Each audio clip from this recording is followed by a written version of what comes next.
मेमनगर खाते समूहમાં ચોપડા પૂજન કરવામાં આવ્યું। વેપારીઓ દ્વારા મોટી સંખ્યામાં કરાયું ચોપડા પૂજન। નવા વર્ષની શરૂઆત સાથે વેપારીઓ માટે નવા હિસાબી વર્ષની થશે શરૂઆત। લક્ષ્મીજીની કૃપા બની રહે તેવી પ્રાર્થના। ચોપડા પૂજન ગઈકાલે સાંજે પણ ઠેર ઠેર કરાયું હતું। ચોપડા પૂજન, હિસાબી ચોપડા, લેપટોપ સહિતનું પૂજન। વેપારીઓ માતા લક્ષ્મી અને ભગવાન ગણેશજીની પૂજા કરીને નવા વર્ષની હિસાબની શરૂઆત કરતા હોય છે। ચોપડા પૂજનનું, લક્ષ્મી પૂજનનું ખૂબ મહત્ત્વ છે। પવિત્ર ભૂદેવો દ્વારા ભગવાનની સન્મુખ આવા નૈમિષારણ્ય તુલ્ય ક્ષેત્રમાં બેસી અને ચોપડાનું પૂજન થાય એટલે આવતું નવું વર્ષ તમારા સૌ કોઈને માટે સુખ સમૃદ્ધિ અને સંસ્કારોથી ભરેલું રહે એવી ભગવાનના ચરણોમાં પ્રાર્થના કરું છું।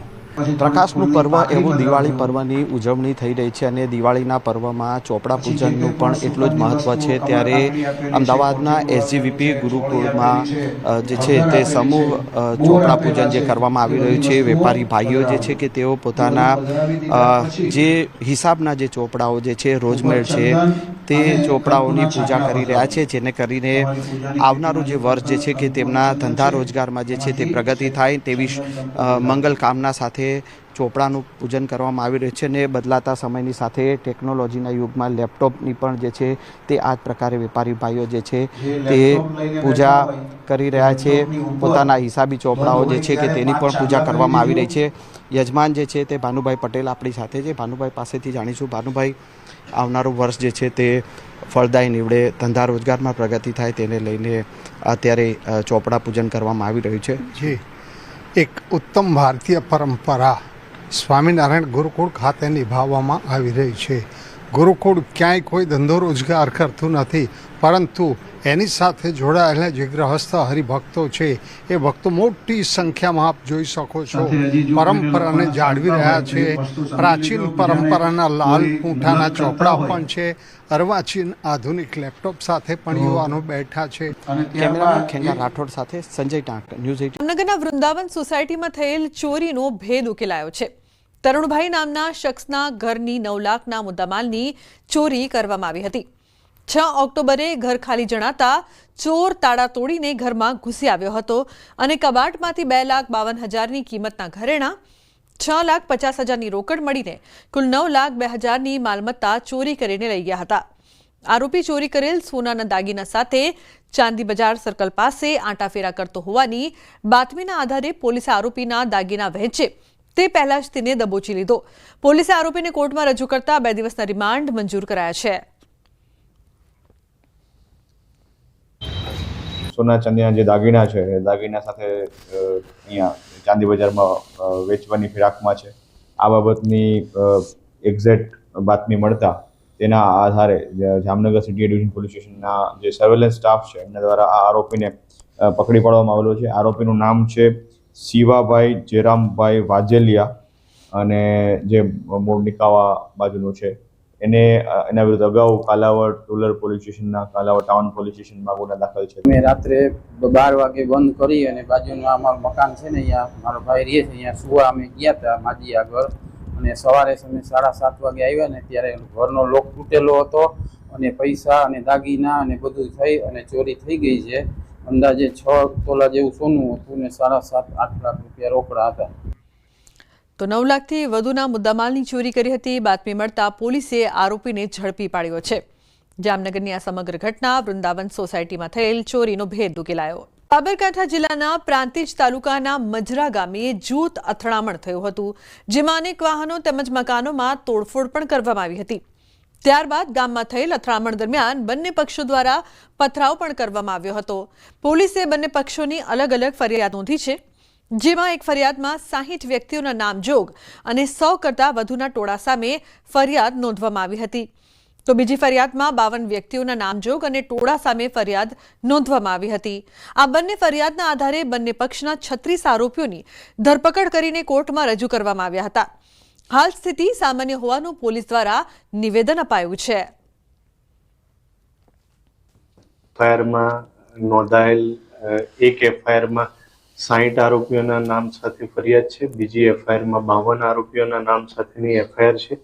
બંને ગુનાના કામે હાલ સુધી 36 આરોપીઓને અટક કરવામાં આવેલા છે અને તેમને નામદાર કોર્ટમાં રજૂ કરેલ છે. હાલ ગામમાં સંપૂર્ણ શાંતિ છે અને પોલીસ બંદોબસ્ત રાઉન્ડ ધ ક્લોક ચાલુ છે. હવામાન વિભાગની આગાહી આગામી 7 દિવસ સામાન્ય વરસાદની શક્યતા. 25 ઓક્ટોબરથી રાજ્યમાં વરસાદનું જોર વધશે. સાબરકાંઠા, અરવલ્લી, મહીસાગરમાં વરસાદની આગાહી કરવામાં આવી છે. સૌરાષ્ટ્ર અને દક્ષિણ ગુજરાતમાં પણ વરસાદનું અનુમાન છે.